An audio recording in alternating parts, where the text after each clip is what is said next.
Welcome to our discussion on building human-centred and sustainable digital governance. I'm Declan Curry, I'm your moderator for this session. We're going to reveal some exciting research on digital governance on behalf of Global Solutions. We'll come to that presently. But first we have the great honour of hearing about Germany's policies in this area. Germany, of course, setting the agenda for and presiding over the discussions between those 7 critical nations in the G7 this year. So I'm delighted to welcome the State Secretary at the Federal Ministry of the Environment, Nature Conservation, Nuclear Safety and Consumer Protection. Welcome, please, Christiane Rödler.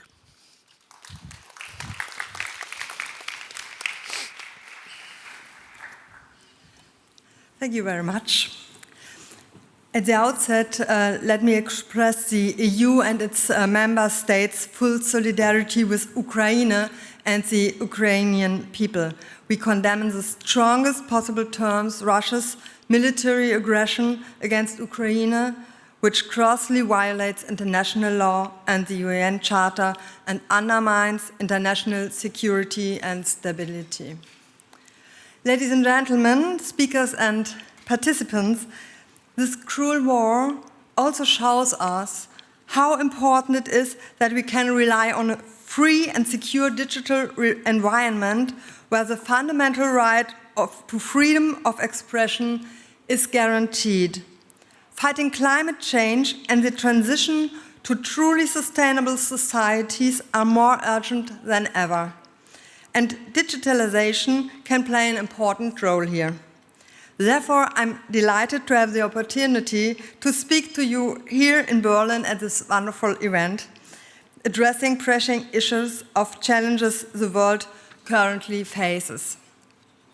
As State Secretary at the Federal Ministry for the Environment and Consumer Protection, I am honored to be invited to speak to you about important challenges in consumer policy in the digital age. Ladies and gentlemen, digital technologies dominate modern life, and not just since the pandemic. The massive acceleration in the rapid process of digitalization has the potential to bring people closer together. Data-driven digital tools can help to achieve the green transition according to the SDGs proposed in the Agenda 2013 and to contribute to climate protection and sustainable consumption. For example, they can help us to make more sustainable purchase decisions. They also offer huge potentials to reduce energy consumption. For example, by using energy-intensive appliances at off-peak hours or at times of high energy output, or even via the automated control of traffic flows. However, we must also draw our attention to the dark side of these technologies and detrimental disadvantages. Areas such as the aggregation and commercial use of data or new technical possibilities like artificial intelligence are gaining greater significance in the everyday lives of consumers. And there's a severe risk of being manipulated, for example, by so-called dark patterns, manipulative designs used on online platforms to trick and force consumers in their decisions, for instance, to disclose personal data unnecessarily.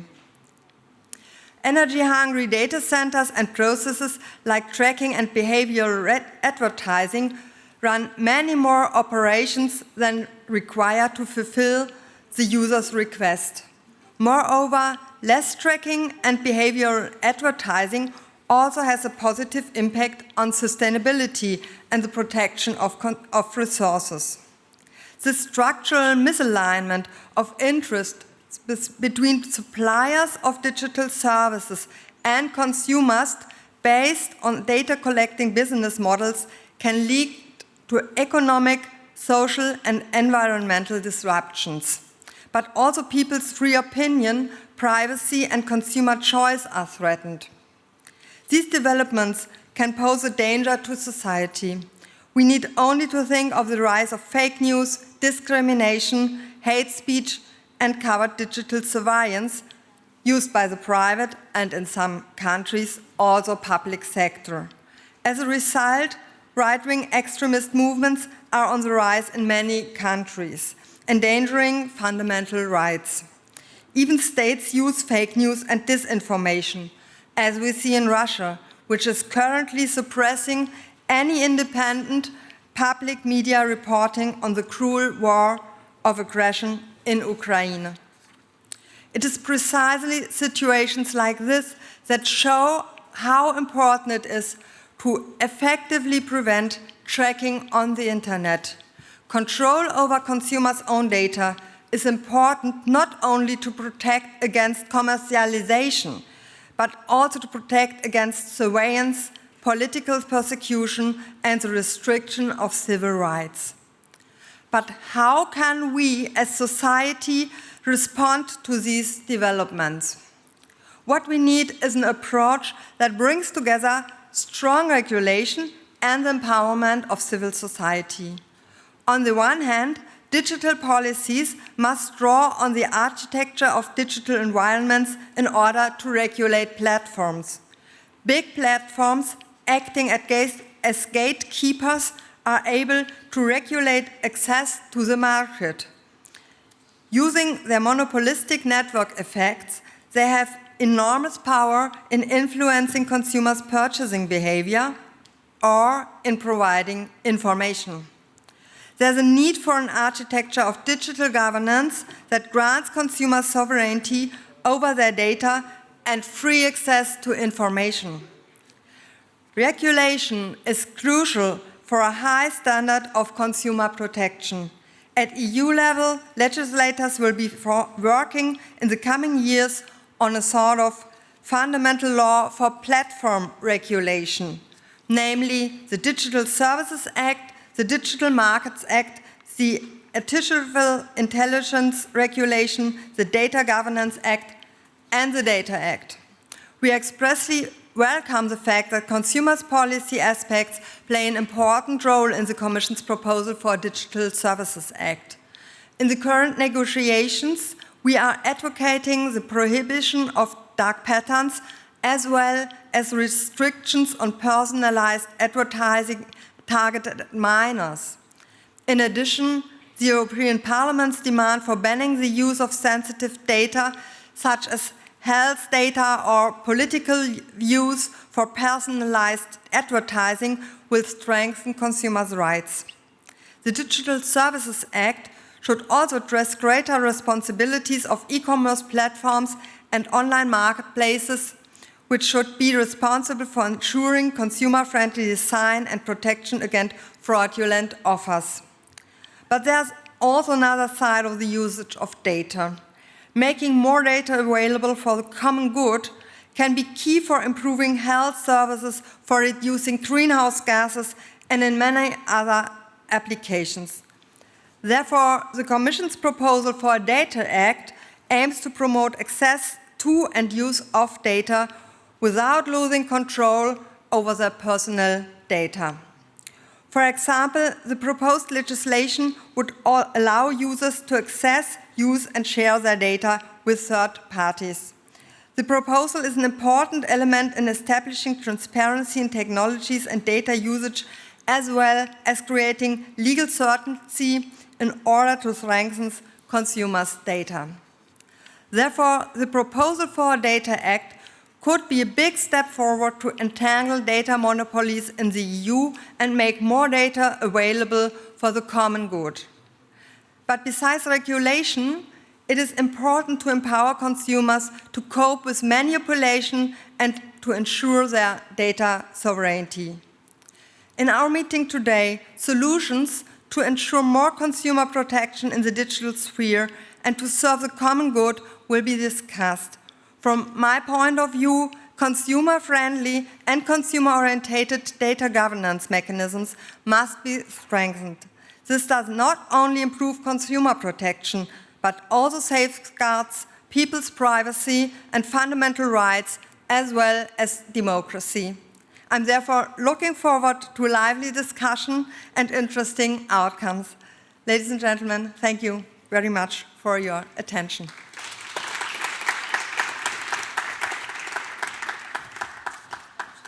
Thank you you so much for your remarks. We're grateful for your participation today. So in this session, we are unveiling some important research in the field of digital governance. And to set the context to this programme, I'm delighted to welcome the chairman of Global Solutions, Professor Dennis Snurr. Dennis.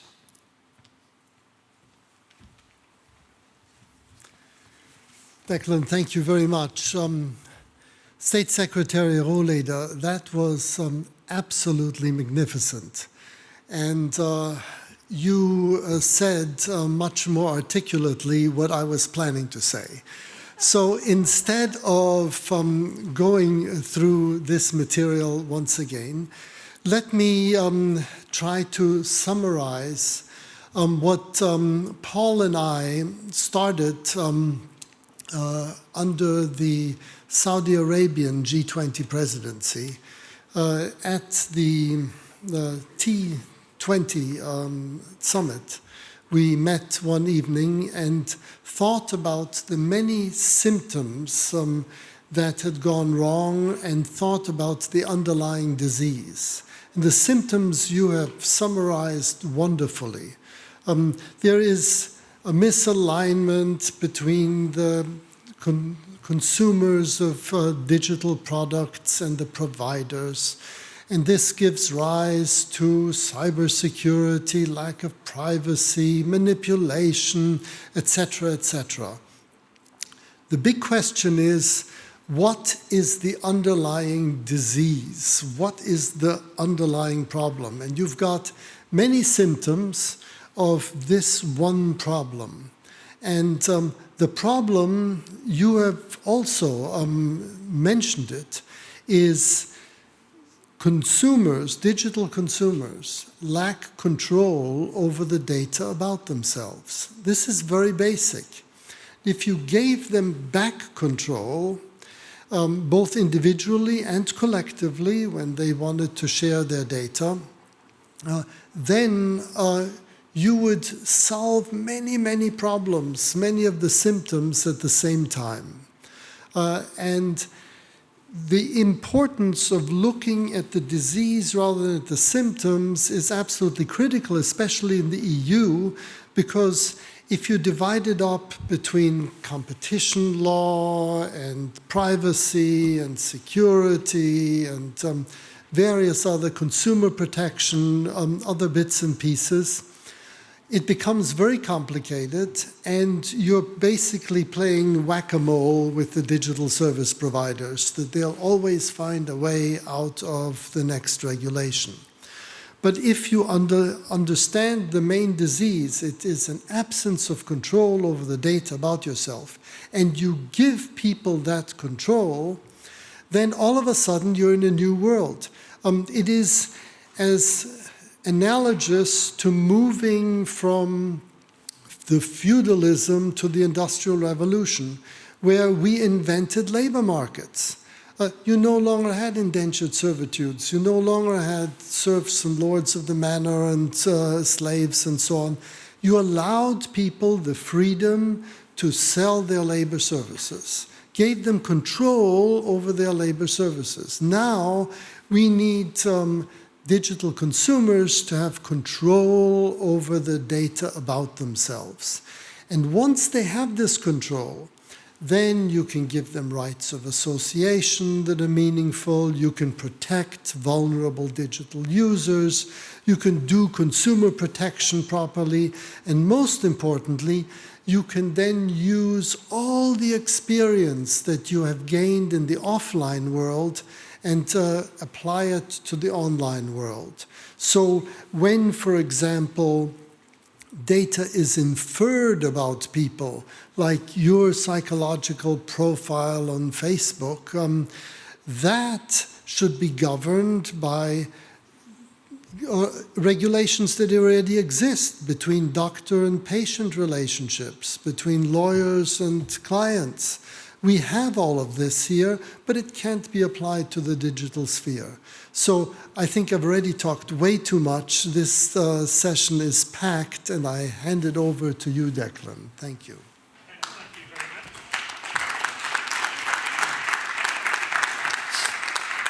much. Professor Snow, thank you. Now, to brief us on the detail of the research, I invite to the podium the co-chair of the Global Initiative for Digital Empowerment, Dr. Paul Twomey. Thank you, Declan. Thank you, Christian and Dennis. And as you pointed out, I think I've got nothing left to say now because you've both made the points.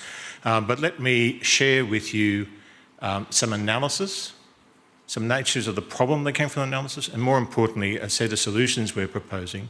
And who's the we? It's a group of 70 or more international experts who over the last 2 years have been working very carefully to think through this problem, not just in terms of what a problem is, but what a solution is. And the people involved are not just researchers, they're business people, they're technical people, they're people with policy background. And I particularly want to thank the New Institute, which has supported us so strongly and which we are part, and as well as the Global Solutions. That's what I've just said. So that's the page outlining the origin of what we are and what we've been doing. Let me move forward. The problem, as we've seen it, is being that there is you can read it there. That's been, we've got a lot of opportunities from the digital revolution, but many digital service providers have been surreptitiously collecting huge amounts of surveillance and data. And let's be clear here, we're not just talking about the names you know, but of literally thousands of companies and thousands of entities that you've never heard of who collect vast amounts of information to resell in a secondary market. That market is worth at least $515 billion. And we'll talk about that a bit more. And it's a market basically of taking the information of billions of users and selling it between data aggregators and influencers. So there's a market there. But there's a misalignment between the digital consumers and that market. And let me talk about that in some detail. And this, I have to thank Dennis for this. He's the economist, so we use a bit of an economics framework here. But traditional markets work fairly simply. I'm a consumer, I pay you things and you give me something back, right? Even I get that. It's between consumers and providers. And in the online world, then often the digital service provider includes other producers, and you can imagine, online market platforms that do that. The problem, however, is not that part, the top part of the market, you like. It's the underworld of this market, digital barter. And that's a market whereby I give you as a digital service provider something for free, and in return I take a huge amount of your personal information which you don't really understand and use it for other purposes. And it's really a barter system. It's information gathering and influence bearing. You as a consumer do not have any negotiation over that. You're just a question of whether you say yes or no to a set of terms that you can't understand. Where the market does take place is that digital service providers then share that influence market, share that data market with both the advertiser influencers and other producers. And in return they get money. So there's the nature of the digital trade market. That's the analysis of who plays. And the key point is, in this part of the structure, it's a market. It operates under the terms of markets that we have had in the liberal democracies for the last several hundred years and delivers all the benefits of that sort of a market. Obviously a market guided by regulation, but it is a market. The problem is, this doesn't operate like a market. The communication, the part between the consumers and digital service providers is closer to digital husbandry than a market. So a key part of our proposals to governments is, as well as the regulatory things that the State Secretary talked about, just let the market be a market. Let's just expand the opportunities for consumers to participate in this huge, huge industry as real market participants. And at the moment we say the influences are not lined, and therefore economic prosperity has been decoupled from social prosperity. We've talked about some of the problems already, so I'll just share these quickly. Obviously we've got a problem that the market doesn't work. As the State Secretary said, we end up with many vulnerabilities that can be exploited: economic, political and social manipulation. Fundamental human rights have been threatened. and cohesions of our societies have been degraded. We've talked about that a lot over the last 5 or 6 years. We're exposed to cybersecurity threats. We do not, importantly, the system does not ensure personal data authenticity. And this is an important issue, not just for consumers, it's an important issue for the businesses involved. The present system does not give them confidence about personal data authenticity. It exposes users to manipulation, as we've talked, and erodes appreciation for objective notions of truth, which undermines our democratic processes. So there's our analysis. These are some of the problems. We all know these problems. So what? What can we do about them? The way forward, we think, is to give users control of their data individually and collectively. And how would the new model work? And let me go through this a little carefully and slowly. First of all, give citizens control over who has access to the personally identifiable data they create. And let them set the terms under which that information can be shared. In return for which citizens need to ensure that that set of data is both accurate and verified by third parties, so that we actually have a set of data which is not some avatar made up by other people, not the 5,000 avatars of who Paul Twomey is out there on the internet, but a data set that actually is who Paul Twomey is, that I have control over and I control who has access to, but when I share it with a business, they can have confidence that is exactly who I am. Entities that wish to get that data, to consume that data, must access it only from a consumer-controlled data repository.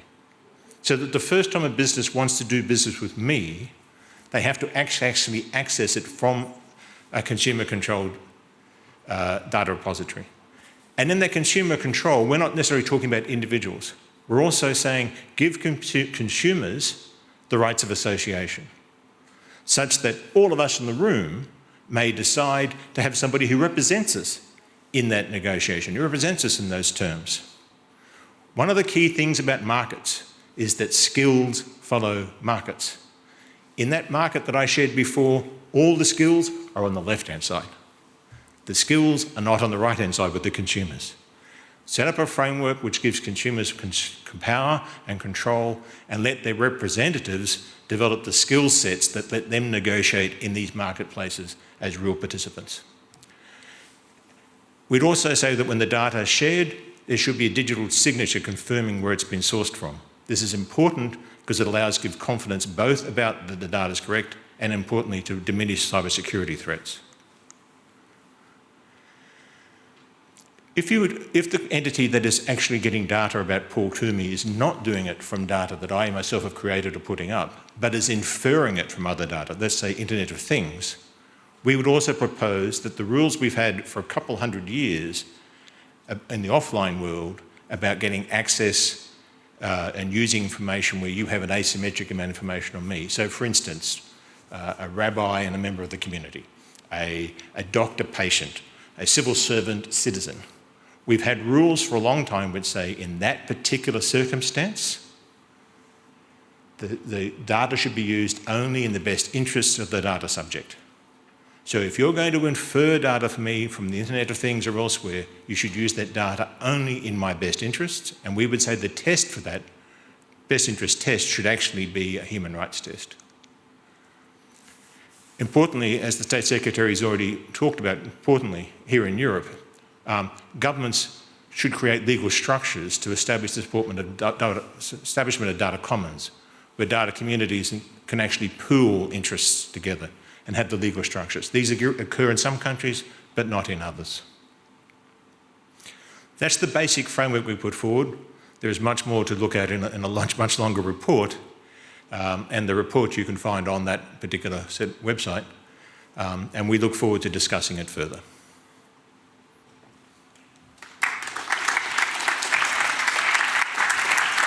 Paul, thank you very much. Paul is going to remain with us now for our discussion. We're going to get some further perspectives on this research and what it might mean in terms of the solutions that it could offer. So I invite to the stage our speakers here in Berlin. They are Suhuno Harso Sopangat, Karel Kaiser and Desiree Milosevic. If the three of you could make your way to the stage, please. We're also joined remotely by Michele Regneri. So give them all a round of applause as they make their way up. And some introductions as they settle in. Professor Dr. Suhuno, who is next to me here on the platform, he's the lead co-chair of the T20 Task Force on Meaningful Digital Connectivity, Cybersecurity and Empowerment. He's a professor of information technology at the Bandung Institute of Technology in Indonesia, and in a distinguished career, he's also advised the government of Indonesia on communications and information technology. Next to him is Desiree Milosevic, who's a celebrated member of the global internet governance community. She was a special advisor to the chair of the United Nations Multi-Stakeholder Group on Internet Governance, and has also represented corporations that manage part of the naming system used to identify computers and services on the internet. Next to her is Karel Kaiser, who is the chairman in Europe of the Global Business Advisors and Consultants, PwC. He was a member of the executive board in Germany for much of the last decade. Paul Twomey, you know already from his remarks. And joining us remotely, Michele Regneri, who's a senior expert in artificial intelligence and cognitive computing with a particular interest in AI innovation processes and corporate digital responsibility. She currently works for Otto, one of the world's biggest e-commerce companies, which is based in Hamburg. So welcome to all of you. Professor Dr. Suhuno, your thoughts initially as the lead co-chair of the T20 Task Force. What are your thoughts on this research? Yeah, thank you. I think it's very interesting and the quality of result from GISI in regard to data governance. Data is very important, and the mindset people in the world must be safe from physical to cyber. And some country like Indonesia still consider how to make a data. But you said the data is everywhere, and also industry is exposed, touching the data, and then how about the situation? The situation is very important. In my country also health data, who is owned? The medical doctor or hospital? All the people, human. But no, it's not clearly. So I think the data must be controlled by consumer is very important, and there is still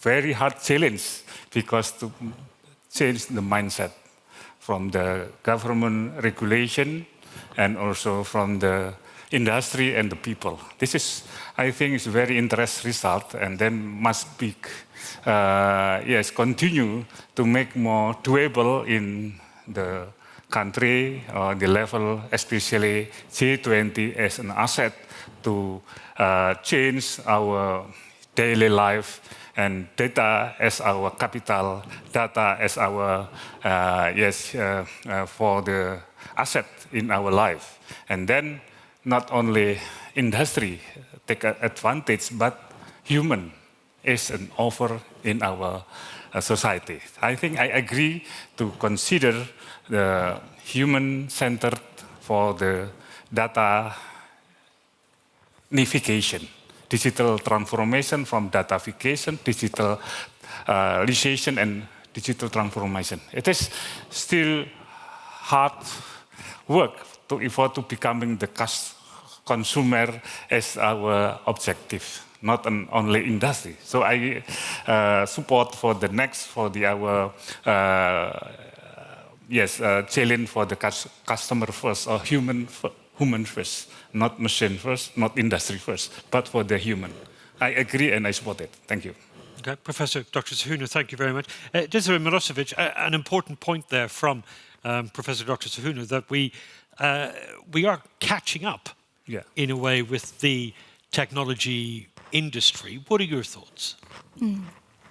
Thank you. You are absolutely right that we're catching up, and you're absolutely right that this is so necessary, this human-centered internet governance, to protect users' right, to protect how they, the information that they do not own about themselves, the data that is used for commercial purposes. So to catch up, this is a great organizational idea. It will take a lot of time to implement, in my view. Outside of this huge organizational idea, there's probably a lot that technical companies could do to limit the data they send over the services.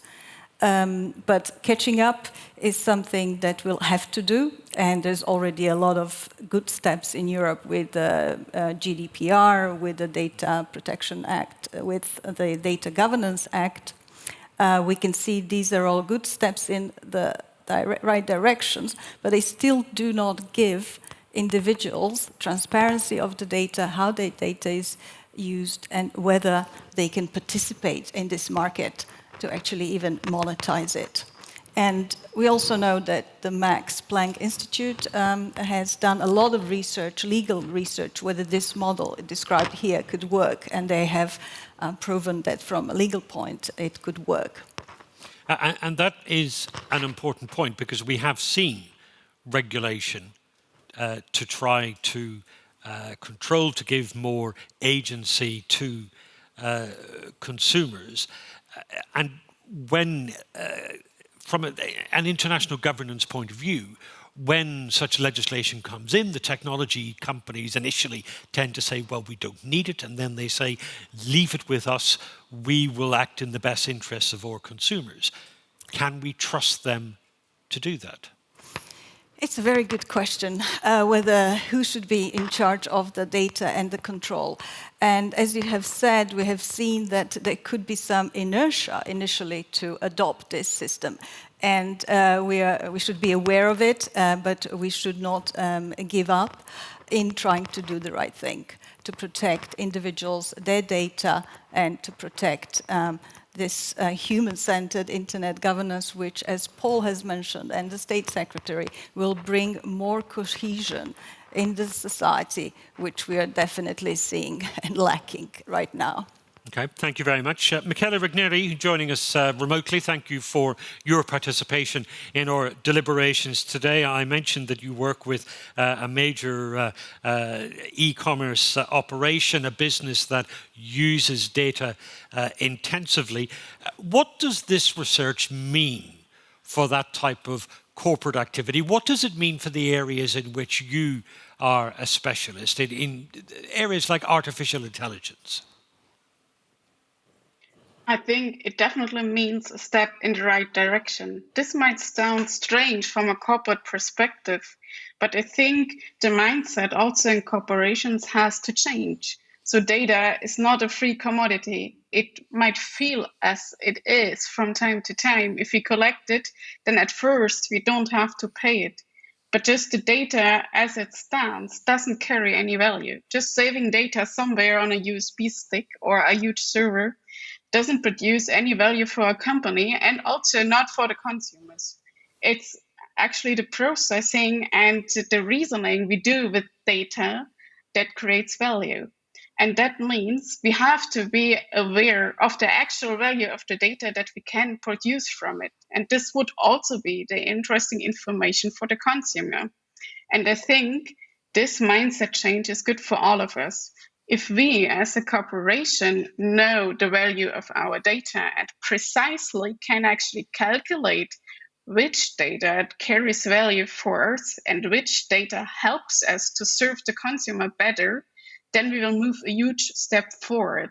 Because as it stands, the tendency is to put as much data into artificial intelligence algorithms and reasoning algorithms as you have and as you can possibly get.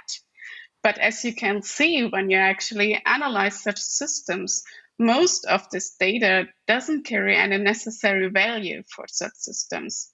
And if you can distinguish precisely the data that carries value for you, and also precisely can tell your customer which kind of data they can give us and which value we can give back. so say give better services, or also say we can give you better recommendations or something, then we can make a fair trade. And also we as a corporation could save money at the end, because too much data is not only a problem for privacy and security, it's also a cost factor. It costs a lot of money. It costs also a lot in terms of sustainability, but also processing data costs time, it costs money. It is actually totally annoying at the end of the day. So processing data in a minimalistic way and being aware of the actual value of this data would be a huge step forward, but requires a lot of research. And I'm actually happy if such kind of research is protected and also supported by governmental decisions. This is such an interesting point, because it suggests that there is an incentive to companies that use data to embrace some of the ideas in Paul's research. And I wonder if that's why this is in your research. Michaela, that idea that they can benefit from higher quality data, that's the payoff. Is that how it is seen? I feel like this, and not even necessarily only higher quality data.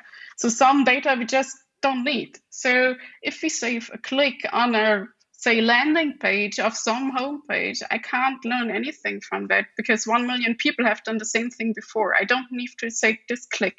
That's a very basic example. But there is lots of data that we can't learn from, or even data that is harmful to creating value.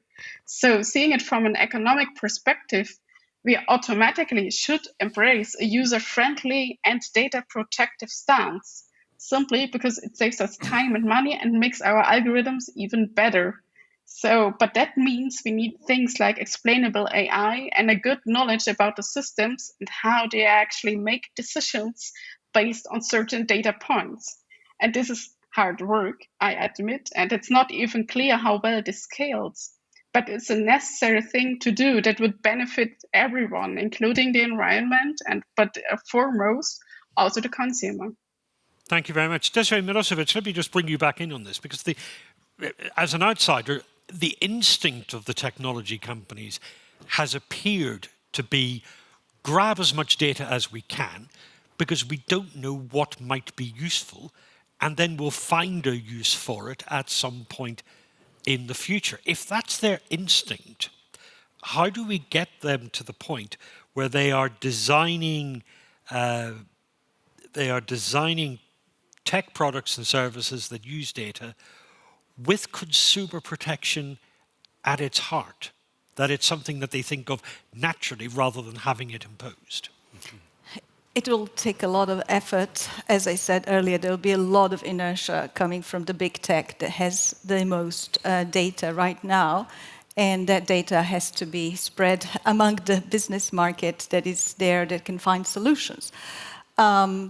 Obviously, the tech companies are not going to decide out of their own will. So we need governments, we need legislation, we need users to buy into this, we need awareness of this proposal so that there are some incentives for businesses, for the collective data to exist, for the data commons, as it's been described, that the society sees the benefits of the data and it just doesn't benefit the few.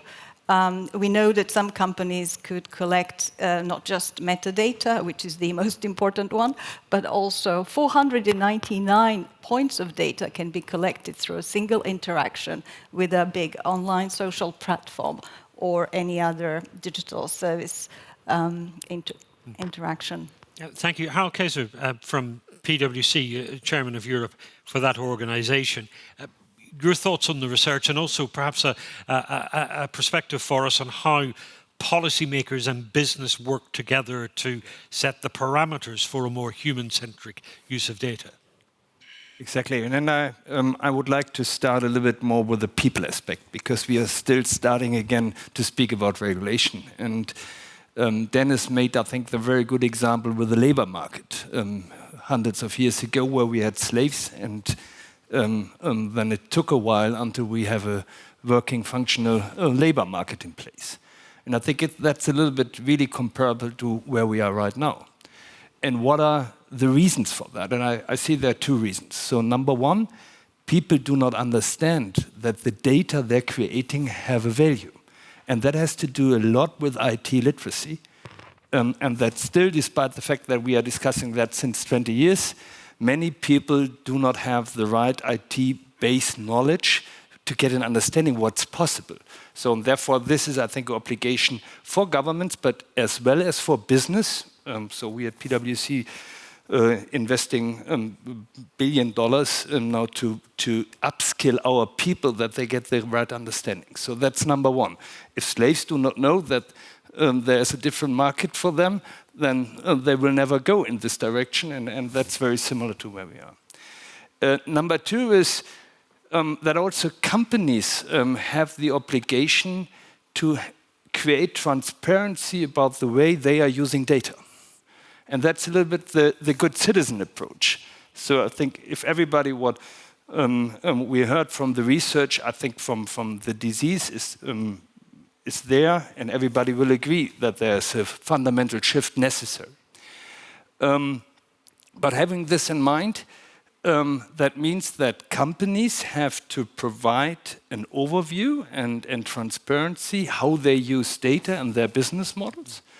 And we have already an initiative with the name ESG, environmental social governance. And the governance piece is currently very much related to board and to society, but we do not really have a data governance stream in that.